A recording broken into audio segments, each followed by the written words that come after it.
T20 world cup 2022 special transmission commentary box और मैं हूं गौहर इशरत जी।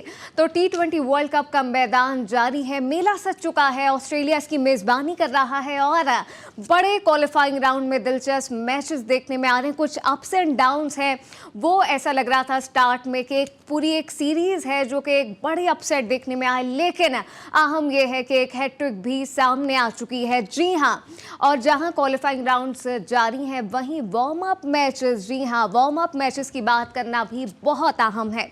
वार्म अप मैचेस भी जारी हैं। कल बड़े दो अहम मैचेस खेले गए, ऑस्ट्रेलिया और इंडिया के दरमियान और पाकिस्तान और इंग्लैंड के दरमियान जो है बड़े अहम मैचेस, वार्म अप मैचेस खेले गए। इन तमाम तर चीज़ों पर बात होगी, लेकिन एक अहम खबर ये भी है कि जो एशिया कप की मेज़बानी है जो कि पाकिस्तान में हो रही थी, हम सब जानते हैं भारत की जानिब से यह खबर आई है कि भारत ने पाकिस्तान आने से एशिया कप में इनकार कर दिया है। वो क्या है, क्या कुछ चीज़ें होंगी, उन तमाम चीज़ों पे बात करेंगे। और साथ ही आपको ये भी बताएं कि कल जो शाहीनों ने मैदान में अपना पहला वार्म अप मैच लूज़ किया है अगेंस्ट इंग्लैंड, उन तमाम तर चीज़ों पे क्या कुछ कमियां रहीं, क्या कुछ हमने मैदान में देखा कि कुछ रिप्लेसमेंट थी, कुछ चेंजेस देखने को मिले, वो क्या कुछ थी। आज एक और अहम चीज़ सामने आई है कि मैथ्यू हेडन की जो है वो एस्मेंटो मैथ्यू हेडन की निगरानी में जो टीम ने, शाहीनों ने अपनी ट्रेनिंग सेशन आज मुकम्मल किया है। और कल के दिन की अगर बात करें तो कल बड़ा अहम टाकरा है। जी हाँ, कल अफगानिस्तान और शाहीन मैदान में होंगे और ये वही अफगानिस्तान है जिसको हम सब जानते हैं कि बड़ा मैदान में जब आते हैं तो एक टफ टाइम, एक टफ सिचुएशन टीम के लिए क्रिएट कर देते हैं। अब कल का जब हमने वार्म अप पहला मैच देखा, शाहीनों ने अपना लूज़ किया और एक उनकी जो कमियां हैं, जो एक मिडिल ऑर्डर की जो वीकनेसेस हैं वो खुलकर सामने आई। अब कल क्या कुछ होता है मैदान में, बेसिकली तैयारी तो है उसी टाकरे की जो कि है एक हाई वोल्टेज टाकरा। जी हाँ, मैं बात कर रही हूँ पाक भारत टाकरे की। क्या कुछ होगा, क्या कुछ कमियां रह गई हैं शाहीनों को जिस पे बात करनी चाहिए, देखना चाहिए, फोकस करना चाहिए, इन तमाम तर चीज़ों पे शो में बात होगी। आज के शो में हमें ज्वाइन किया है हमारे क्रिकेट एक्सपर्ट ज़हीर उल हसन साहब हमारे साथ मौजूद हैं। ज़हीर साहब जो है वो डिपार्टमेंट ऑफ स्पोर्ट्स का एक बहुत बड़ा नाम है, किसी तारुफ के मोहताज नहीं है यकीनन। ज़हीर साहब, सबसे पहले तो वेलकम। क्या कहिएगा, वर्ल्ड कप के जो मैचेस हैं वो बड़े अपनी आवत आपके साथ जारी हैं, फॉलो कर रहे हैं? बहुत शुक्रिया गौहर, बिल्कुल फॉलो कर रहे हैं। और आप देखें कि नो डाउट कल अपसेट हुए, मगर मुझे ऐसा लगा जैसे कि वेस्ट इंडीज़ जो है वो T20 नहीं, वो लग रहा है कि 15 ओवर का मैच खेलने के लिए आई है, क्योंकि वेस्ट इंडीज़ का अंदाज़ शुरू से ही हमने ये देखा है कि बड़ा जहराना होता है और वो इसी तरीके से जो है वो खेलते खेलते कभी कभार अपसेट भी कर देते हैं, या कभी किसी हल्की टीम से आउट हो जाते हैं और कभी किसी बड़ी टीम को मार देते हैं। रही साथ के अंदर श्रीलंका का, तो श्रीलंका का ये था कि एशिया कप के अंदर भी उनकी उनका स्टार्टिंग देखें तो बड़ा स्लो था, मगर है कि श्रीलंका एक ऐसी टीम है कि जो किसी वक्त भी कमबैक कर लेती है। ठीक है, वो हार गई, उनसे हारना नहीं चाहिए था जिस तरीके से कल वो मैच उन्होंने लूज़ किया है।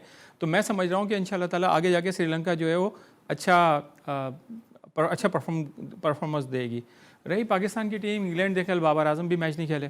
बाबर आजम को मेरा ख्याल है कि ठीक है रेस्ट ज़रूर करना चाहिए था, मगर बाबर आजम के खेलने से कोई ऐसी बात नहीं थी कि पाकिस्तान टीम को मैच हारना चाहिए। देखें कल पाकिस्तान की टीम, इंग्लैंड ने 15 ओवर्स के अंदर स्कोर कर लिया। मुझे नहीं समझ आ रही थी कल आसिफ को विकेट कीपिंग कराने की क्या तुक थी कि जब हारिस बाहर बैठा हुआ है तो आपने आसिफ अली को जो कभी जिसने... अच्छा ठीक है ज़हीर साहब, इस पर तो बात होगी ऑब्वियसली, शाहीनों की क्या परफॉर्मेंस रही है और क्या होनी चाहिए। नो डाउट यूएई के जो बॉलर हैं उन्होंने एक हैट्रिक की। ये क्रेडिट जाता है कि श्रीलंका की एक बड़ी टीम के सामने हैट्रिक करना कोई इतना आसान नहीं था, और बॉलिंग बहुत अच्छी बॉल की, और जितने भी आउट आपने देखें वो एक अच्छी बॉल के ऊपर आउट हुए हैं। यूएई की टीम देखें, पाकिस्तान, एशिया के अंदर पाकिस्तान, बांग्लादेश, श्रीलंका, इंडिया के प्लेयर्स के ऊपर मुश्तमिल एक टीम है, और जो समझ लें कि प्लेयर्स जो है बचपन से खेलते हुए आ रहे हैं, क्योंकि यूएई के अपने जो नेशनल जो उनके अपने जो वहाँ के जो लोग हैं वो इसमें शामिल नहीं होते, तो ये ऑलरेडी प्लेयर्स अच्छे होते हैं, इनका एक्सपीरियंस होता है। तो मैं समझ रहा हूँ कि श्रीलंका ने शायद थोड़ा सा हो सकता है उनको लाइट ले लिया और वो मैच लूज़ कर गए। और अच्छा ज़हीर साहब, श्रीलंका तो चले ठीक है, अपना पहला मैच उन्होंने लूज़ किया लेकिन अब जीत लिया है, लेकिन काली आंधी की अगर बात करें, अगर वेस्ट इंडीज़ का जिक्र करें तो वेस्ट इंडीज़ को क्या हो गया? वेस्ट इंडीज़ के बारे में ये बड़ा कहा जा रहा था कि चैंपियन टीम बन के उभरेगी। काली आंधी देखें, वेस्ट इंडीज़ की टीम जो है ना, और ऐसा लग रहा था बहुत जल्दी के अंदर खेल रही थी मैच। उनको जो है वो उनकी मिजाज के अंदर जो ठहरा हुआ अभी तक नहीं आया है। वो किसी वक्त भी वो हल्की टीम से भी हार जाते हैं और फिर अच्छी टीम को भी हरा देते हैं। जो लास्ट मैच गुजरा है उसके अंदर भी ये ऐसा ही लगा था कि बहुत जल्दी के अंदर थी वेस्ट इंडीज़ की टीम। और मैं नहीं समझता कि देखें T20 वर्ल्ड कप के अंदर जितनी भी टीम्स खेल रही हैं, चाहे वो ऐसे कंट्रीज़ हैं जो बहुत कम जिन्होंने क्रिकेट खेली है, मगर T20 एक फ़नी गेम है। T20 एक ऐसा गेम है जो किसी वक्त भी कोई भी टीम किसी को भी हरा सकती है। बिल्कुल, ये आप बिल्कुल ठीक कह रहे हैं कि T20 एक ऐसा गेम होता है जिसमें एक बड़ी चीज़ें अनप्रेडिक्टेबल हो जाती हैं। कुछ भी गेम में यकीनन मैदान में जब होते हैं तो खेल में, क्रिकेट के मैदान में कुछ भी हो सकता है। इन तमाम तर चीज़ों पे बात रहेगी, चलती रहेगी। लेकिन अभी हमें ज्वाइन किया है, हमें ज्वाइन किया फॉर्मर इंटरनेशनल क्रिकेटर हैं हामिद साहब ने हमें ज्वाइन किया, महमूद हामिद साहब। महमूद साहब, सबसे पहले तो वेलकम। क्या कहिएगा सर, आप यकीनन T20 को फॉलो कर रहे होंगे। एक ऐसे अपसेट, एक ऐसी सीरीज हमने स्टार्ट में देखी कि चलती आ रही थी कि बैक टू बैक अपसेट हो रहे थे और बड़ी टीम को शिकस्त हो रही थी, क्या कहेंगे? जी, अस्सलाम वालेकुम। आवाज आ रही है जी मेरी? जी जी हेलो? महमूद साहब, आपकी आवाज़ जी, बिल्कुल क्लियर आ रही है। जी, जी, T20 बिल्कुल। वर्ल्ड कप पे बात चल रही है, जी, बैक जी, टू बैक। शुक्रिया। डेफ़िनेटली देखें, कोई भी टूर्नामेंट जब भी स्टार्ट होता है, हमने अगर पिछले वर्ल्ड कप्स में भी देखा, कहीं न कहीं अपसेट्स ज़रूर हो रहे होते हैं। और अब एशियन चैंपियन जो श्रीलंका है, पहला मैच वो हारती है। अब नया सोल, नई चीज़ें होती हैं। ऑस्ट्रेलिया में जो है डिफरेंट कंडीशन होती हैं, एशियन कंडीशन वहाँ पर नहीं होती, तो थोड़ा-सा एडजस्ट होने में समटाइम्स प्रॉब्लम आ जाती है। लेकिन मुझे ये लगता है कि श्रीलंका ने आज बड़ा अच्छा कमबैक किया है और आगे चलकर ये मेरे ख्याल से जिस तरह के ये प्लेयर्स हैं इनके पास, तो डेफिनेटली बड़ा, आज देखिए बड़े लंबे मार्जिन से हराया, 152 किए थे इन्होंने और उनको जल्दी भी आउट कर लिया, तो 70 के लिए जीते। सो मेरे ख्याल से, लेकिन वेस्ट इंडीज है वो थोड़ा सा प्रेडिक्टेबल चलती है, तो उसके तो कहना काबिल वक्त होगा। लेकिन श्रीलंका ऐसी टीम है कि उसने देखें कमबैक किया और अच्छा हेल्दी कमबैक किया। सो मेरे ख्याल से ये आगे आगे डेफिनेटली जाएंगे। अच्छा महमूद साहब, एक परसेप्शन बना हुआ है, एक रिवायती परसेप्शन होता है कि जी वन साइडेड मैच होगा और बड़ी टीम ही जो है वो मैदान मारेगी। अब ऐसा लग रहा है कि वो एक परसेप्शन खत्म होता हुआ नजर आ रहा है। नहीं देखें, जितना भी शॉर्टर वर्जन होती है वहां पर आप कह नहीं सकते, क्योंकि आपको तो बड़ी क्रिकेट हो रही होती है, वहां पर जो अच्छी टीम होती है वो कमबैक करने के चांसेस होते हैं उसके अंदर। लेकिन जितना शॉर्टर वर्जन होता है, T20 क्रिकेट होती है, उसमें कमबैक करने के चांसेस आपके पास कम होते हैं। अगर आप कहीं पे 2-4 ओवर बॉलिंग में खराब कर गए, 2-4 ओवर बैटिंग में खराब कर गए, तो दूसरी टीम जो है वो हावी हो जाती है। साल से इसमें हम ये नहीं कह सकते कि कोई बहुत जबरदस्त टीम है जो कि बहुत अच्छा खेलती आ रही है ऑन दैट डे, क्योंकि 3-3.5 घंटे का खेल होता है, उसके अंदर कुछ भी हो सकता है। बट लेकिन अब टीमों की तैयारियां इस तरह की हैं, उन्होंने प्लेयर्स इस तरह डेवलप कर ली हैं, मैं समझता हूँ खासकर इंग्लैंड और सही, क्वालिफाइंग राउंड ऑस्ट्रेलिया। में जो कुछ अपसेट हुए हैं उनकी तो ऑब्वियसली बात चल ही रही है। लेकिन अभी वक्त हुआ एक ब्रेक का। एक ब्रेक के बाद अहम टॉपिक पे बात करेंगे। जी हाँ, भारत ने पाकिस्तान आने से क्यों इनकार किया है और शाहीनों की कहाँ वीकनेसेस हैं, तमाम तर चीज़ों पर डिस्कशन जारी है। लेकिन अभी वक्त हुआ एक शॉर्ट ब्रेक का।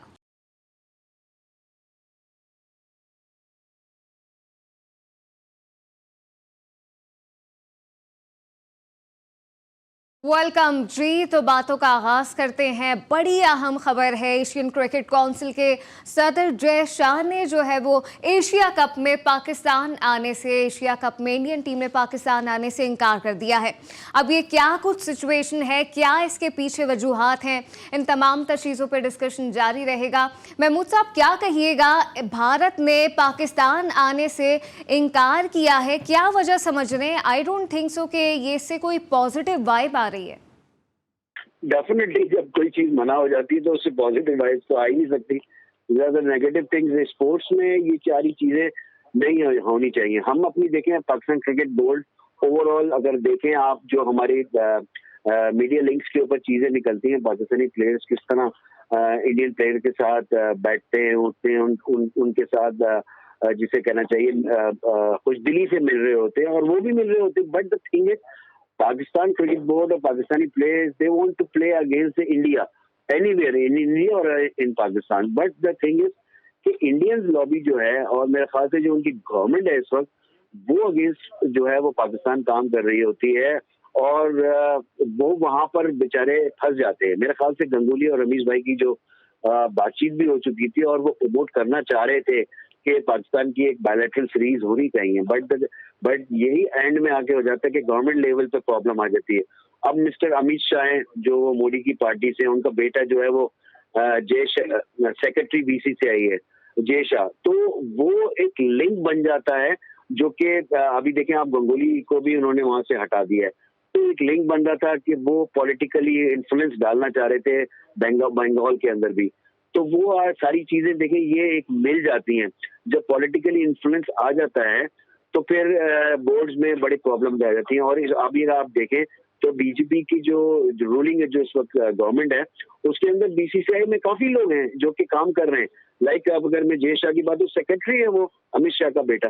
तो ये सारी चीजें बड़ी काउंट करती हैं। तो मेरे ख्याल से क्रिकेट के लिए अच्छी चीज नहीं है, और मेरे ख्याल से आईसीसी भी इन चीजों को बड़ा थॉरली आईसीसी को देखना चाहिए कि पॉलिटिकली महमूद साहब, ये तो आप सही फरमा रहे हैं। ऑब्वियसली शायद इसको ये कहा जा सकता है कि कोई पॉलिटिकल इन्फ्लुएंस है या फिर कोई और बात है। ज़हीर साहब, आप क्या कहिएगा, ये जो सिनेरियो बनाया जा रहा है भारत की जानिब से, बड़ी बड़ी टीमें पाकिस्तान आ चुकी हैं, यहाँ खेल चुकी हैं, लेकिन भारत की जानिब से अब भी नाना इख्तियार की जा रही है, क्या समझते हैं, कैसे देख रहे हैं? देखें, महमूद साहब बिल्कुल ठीक कह रहे थे कि ये जो है पॉलिटिकली इशू जो है बहुत मायने रखता है। मैंने देखा है कि वहाँ की आवाम और यहाँ की आवाम जो है वो चाहती है कि इंडिया पाकिस्तान के दरमियान मैचेस हों, मगर एक गवर्नमेंट की सतह के ऊपर हमेशा जो है नेगेटिव रिजल्ट आता है।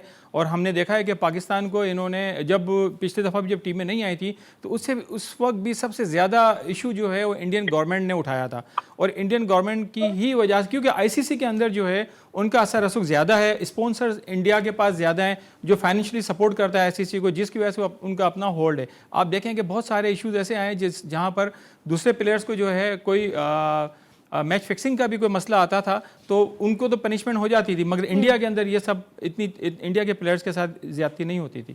मगर अब एक चीज़ हमें इस सतह पे पहुंचना होगा, और रमीज राजा को मेरे ख्याल है इसके ऊपर एक्शन लेना ज़रूर होगा कि अगर वो एशिया कप के अंदर, जबकि आज वो मीटिंग से पहले ही उन्होंने मना कर दिया। मीटिंग से पहले कैसे मना कर सकते हैं? जब उनकी एक मीटिंग होनी थी उसके बाद ये सब डिसीजन आना था, उससे पहले ब्रेकिंग न्यूज़ चल गई कि जो है इंडिया ने कहा है कि हम पाकिस्तान में जाकर मैच नहीं खेलेंगे, उसको अच्छा, 2 दिन पहले ऐसे इम्कानात थे कि मोदी हाँ करेंगे, टीम जो है वो आएगी, लेकिन एकदम से सिचुएशन बदली है। आप बिल्कुल ठीक कह रहे हैं आप, क्योंकि हमारा भी यही ख्याल था कि मौजूदा गवर्नमेंट जो है उनके ताल्लुकात जो है इंडिया के साथ शायद कुछ बेहतर हो गए होंगे, तो हो सकता है कि इसका असर जो है स्पोर्ट्स के ऊपर भी आएगा। मगर है कि आज जो रिजल्ट आया है तो लग नहीं रहा है कि जो है इंडिया आज भी जो है पाकिस्तान को तस्लीम करने पर सोच रहा है स्पोर्ट्स के लिए। अब इसकी जो भी ऑब्वियसली जो भी इसके पीछे वजूहात हैं, एक बहुत ही अपसेटिंग सी बात है, कोई बहुत अच्छी बात नहीं है, अच्छा स्टेटमेंट नहीं है, ख़ास तौर पे जब आप क्रिकेट के मैदान में हो। महमूद साहब, क्या कहिएगा आप, जब पीसीबी की जानिब से अब आप क्या समझते हैं, क्या इस पर एक्शन होना चाहिए? रमीज राजा की बात करें तो वो तो इस चीज़ पर हमेशा हमने देखा कि बज़ेदी नज़र आए कि यहीं पर पाकिस्तान के मैदान में ही होंगी। एब्सोल्युटली, देखिए आपको एक इवेंट मिलता है, आपकी इकोनॉमी ग्रो करती है, लोग टीमें आपके पास आती है, तो एक आपकी क्रिकेट वापस आ रही होती है। अभी हम जितनी होम सीरीज खेलने हैं, देखिए हमारे बच्चों के अंदर शौक पैदा होता है। जब स्टार प्लेयर को जो अपने ग्राउंड में वो देखते हैं तो उससे दोबारा शौक पैदा होता है। तो हम तो वैसे ही आइसोलेट में इतने अरसे रहे हैं, हमारे पास टीमें नहीं आ रही थी नाउ, अब हालात अच्छे हुए हैं, हमारे मुल्क के बहुत जबरदस्त हालात है, कोई ऐसी चीज नहीं है। लेकिन ये मैं आपको कह रहा हूँ ना कि टोटली पॉलिटिकली 2023 में इलेक्शन है वहां पर, और वहां पर जो अगेंस्ट पाकिस्तान लोग काम कर रहे होते हैं वो यही चाह रहे होते हैं कि हमारी सीरीज ना हो। तो आईसीसी को मेरे ख्याल से पाकिस्तान क्रिकेट बोर्ड के सिलसिले में एक एहतजाज तो डेफिनेटली करेगा, बट आईसीसी को अपने रोल पैदा करना पड़ेगा कि देखिए एक आईसीसी का क्लॉज है कि कोई भी जो है पॉलिटिकली इन्फ्लुएंस जो है वो बोर्ड के अंदर नहीं होना चाहिए। तो ये एक straight away conflict of interest में जारी होती है चीजें कि अगर मैं ये देखता हूँ अमित शाह साहब का बेटा जय शाह जो है वहां पर सेक्रेटरी चाहिए, तो इन्फ्लुएंस तो आ गया ना। तो ये सारी चीजें आईसीसी को मेरे ख्याल से देखनी पड़ेंगी। अब सम टाइम होता है कि आईसीसी जो है वो आंखें मीच लेता है कि शायद वो बिल्ली चली जाएगी, लेकिन वो बिल्ली जो है वो मारी जाती है। वो सब आंखें इसलिए बीच लेता है कि पैसा दे रहा है इंडिया स्पॉन्सर कर रहा है, इंडिया स्पॉन्सर कर रहा है, ये रीजन है। आईसीसी तो उनके हाथों खेल रहा है। तो वही तो मैं कह रहा हूँ। तो जब आप ये देखिए ना, फिर कि फिर उनका पल्ला भारी हो गया ना, हम तो एहतजाज ही कर सकते हैं ना। फिर आईसीसी ने फिर अपने क्लॉज में चेंजिंग लिया है।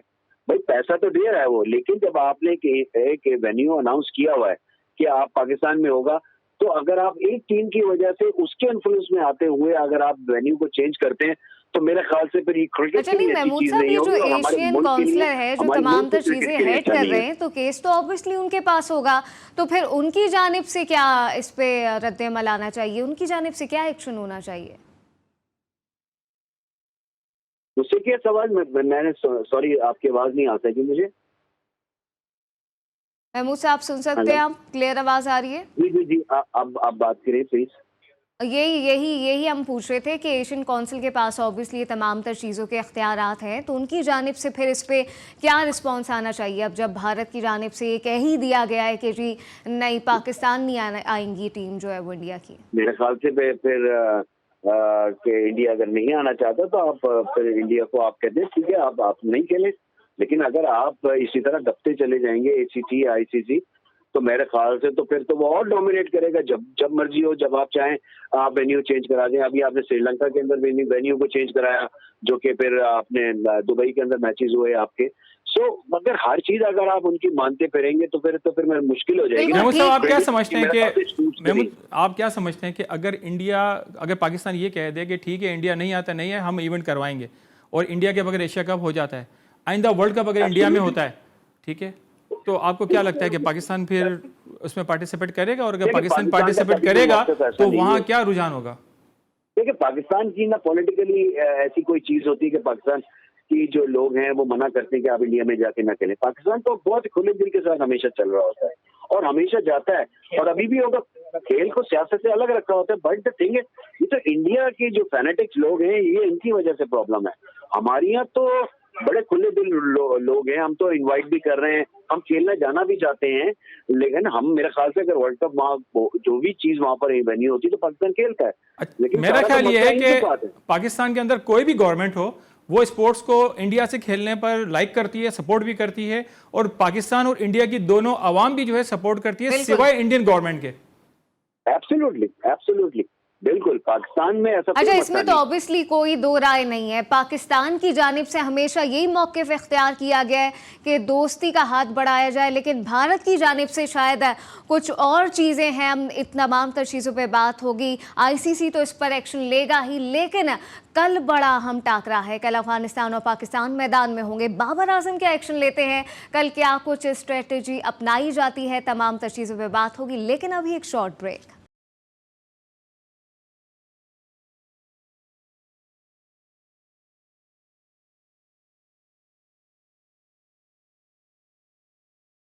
वेलकम जी। कल बड़ा अहम दिन है। कल शाहीन जो है वो अपना दूसरा वार्म अप मैच खेलेंगे। वार्म अप मैच होगा अफगानिस्तान के अगेंस्ट। जी हाँ, महमूद साहब क्या कहिएगा, कल अफगानिस्तान के खिलाफ शाहीन मैदान में होंगे, वार्म अप मैच खेलेंगे, क्या समझते हैं? जब इंग्लैंड के खिलाफ शाहीन मैदान में उतरे थे तो कहाँ कुछ कमियां रह गई थी, और कल को देखते हुए क्या कहेंगे, कौन से एरियाज हैं जिन पर शाहीनों को फोकस करना चाहिए कि वो जो गलतियां हैं वो दोहराई ना जाएं?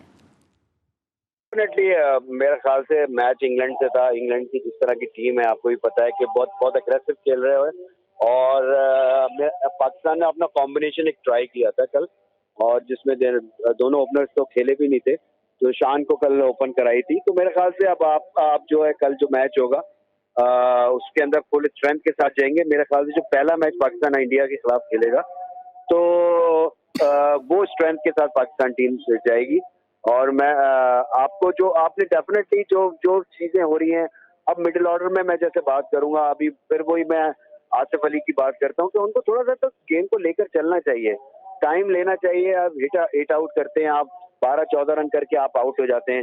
160 के बजाय 180 हम स्कोर कर सकते थे, 190 की तरफ हम जा सकते थे। तो इनको छोटे छोटे से टारगेट बेस इनको देना चाहिए कि आपका टारगेट ये, तो मेरे ख्याल से फिर टीम जो है अपनी जो है चीजों को सही कर सकती है। मेरे ख्याल से पाकिस्तान की बॉलिंग जो है माशाल्लाह बहुत अच्छा करती जा रही है। पाकिस्तान की स्पिन अटैक भी अच्छा है, फास्ट बॉलिंग आपके पास शाहीन भी वापस आ गया है। सो मेरे ख्याल से कल का मैच जो है पाकिस्तान फुल स्ट्रेंथ के साथ खेलेगा, और जो जो उन्होंने माजी में जो जो गलतियां की, कल मेरे ख्याल से वो टीम खेलेगी जो कि पाकिस्तान का इंडिया के खिलाफ मैच खेलेगी। बिल्कुल, शाहीन तो वापस आ गए हैं मैदान में, लेकिन कल शाहीन ज़रा स्लो भी नज़र आए। अज़ई साहब, क्या कहेंगे? अब अफगानिस्तान के खिलाफ मैच है और फिर तैयारी उसी की है, पाक भारत टाकरे की है, हाई वोल्टेज टाकरे की है, तो कल क्या चीज़ें जहन में रखनी चाहिए? देखें, भारत से पहले जो पाकिस्तान का प्रैक्टिस मैच अफगानिस्तान के साथ है वो बड़ा इंपॉर्टेंट मैच है, और मेरा भी ख्याल यही है कि वो अपनी फुल स्ट्रेंथ के साथ जाएंगे। नो डाउट शाहीन की वापसी ज़रूर हुई है, मगर हम शाहीन से इतनी उम्मीद नहीं लगा सकते जब शाहीन इंजर्ड हुए थे और उससे पहले जो उनकी परफॉर्मेंस थी, क्योंकि इंजरी के बाद कमबैक करने में जो है कोई भी एक अच्छा प्लेयर हो उसे टाइम लगता है। तो अल्लाह करे कि उनकी वापसी अच्छी, कल एक अच्छी उनकी एंट्री हो। मगर मैं समझ रहा हूँ कि कल पाकिस्तान को जो है अपनी फुल स्ट्रेंथ के साथ जाना चाहिए। रही आसिफ की बात, देखें आसिफ की जो है ना, सबने कमज़ोरी पकड़ ली है कि आसिफ जो है स्पिन के ऊपर थोड़ा सा कमज़ोर खेलते हैं, हल्का खेलते हैं। उनको चाहिए कि जहाँ फास्ट बॉलर लगे हों आसिफ को भेजें, उनके 4 ओवर की क्रिकेट है, ताकि वो 3-4 ओवर अपने फास्ट बॉलर्स पर रन बनाएं और उसके बाद वापस आ जाएं। मगर हम उसे 7 नंबर, 8 नंबर या 6 नंबर पर भेजें और जिसको को स्पिनर लगे हुए होते हैं, तो मैं समझ रहा हूँ कि आसिफ के लिए जो है वो भी मुश्किलात पैदा करती हैं और पाकिस्तान के लिए भी मुश्किलात पैदा करती हैं। और मेरा ख्याल ये है कि कल पाकिस्तान अपनी फुल स्ट्रेंथ के साथ जाएगा और इंशाल्लाह ताला अच्छी परफॉर्मेंस देगा। इंशाल्लाह, उम्मीद तो यही है, लेकिन आसिफ को भी अपनी वीकनेसेस पे काम करना पड़ेगा यकीनन। महमूद साहब, इस पर क्या कहिएगा? मिडिल ऑर्डर की जो एक सर्वाइवल है वो बड़े टाइम से हम देख रहे हैं कि एक लड़खड़ाता हुआ हमारा मिडिल ऑर्डर है। क्या समझते हैं कहाँ काम करने की ज़रूरत है कि कल बेहतर अंदाज में परफॉर्मेंस दे शाहीन मैदान में? मेरे ख्याल से जब हमने अब इस टीम को हमने ले लिया, थोड़ा सा हमें इसको बैक करना पड़ेगा। और इम्प्रोवाइजेशन बहुत ही इम्पोर्टेंट हो गई है कि हम देख रहे होते हैं कि अब थोड़ा सा बाबर या हमारे कोच है वो देख रहा होता है कि कहाँ पर किस प्लेयर को यूटिलाइज करना है। हमने नवाज को बड़ा अच्छा यूटिलाइज किया, हमने शादाब को बड़ा अच्छा यूटिलाइज किया ऊपर के नंबरों पे। तो मेरे ख्याल से कॉन्फिडेंस जो है वो इनके ऊपर ज्यादा कप्तान का जो है वो बिल्ड हो चुका है। तो ऐसी सिचुएशन के अंदर, क्योंकि एक प्लेयर को आदत पड़ती है कि वो ऐसी सिचुएशन में जाके परफॉर्म करे। मेरे ख्याल से ऐसे हमारे कुछ प्लेयर्स हैं, लाइक अब 2-3 प्लेयर ऐसे हैं कि जिनको अभी तक समझ में नहीं आता कि मैच को फिनिश कैसे करते हैं, मैच को सी थ्रू कैसे करा जाता है। तो मेरे ख्याल से ये जो इम्प्रोवाइजेशन है तो ये पाकिस्तान के काफी मेरे ख्याल से काम आएगी। सही है। तो सही साहब, अगर वो शाहीन शाह की वापसी की बात करें, उस पर क्या कहेंगे, क्या कमेंट करेंगे, कैसी लगी आपको? मैंने कहा देखें, यह पाकिस्तान के लिए खुशाइन बात है कि शाहीन जो है आ गए। एक टीम के अंदर थोड़ी सी एनर्जी भी आ जाती है कि एक अच्छे बॉलर, सीनियर बॉलर जो है वो हमारे साथ हैं। मगर मैंने अभी आपसे कहा ना कि जो प्लेयर्स इंजरी के बाद वापस आते हैं उन्हें कम बैक होने में थोड़ा टाइम लगता है। हसन अली की मिसाल आपके सामने ही है कि एक टाइम लगा, उसके बाद जाके उन्होंने पिक किया और फिर दोबारा उनके साथ जो भी प्रॉब्लम्स आई।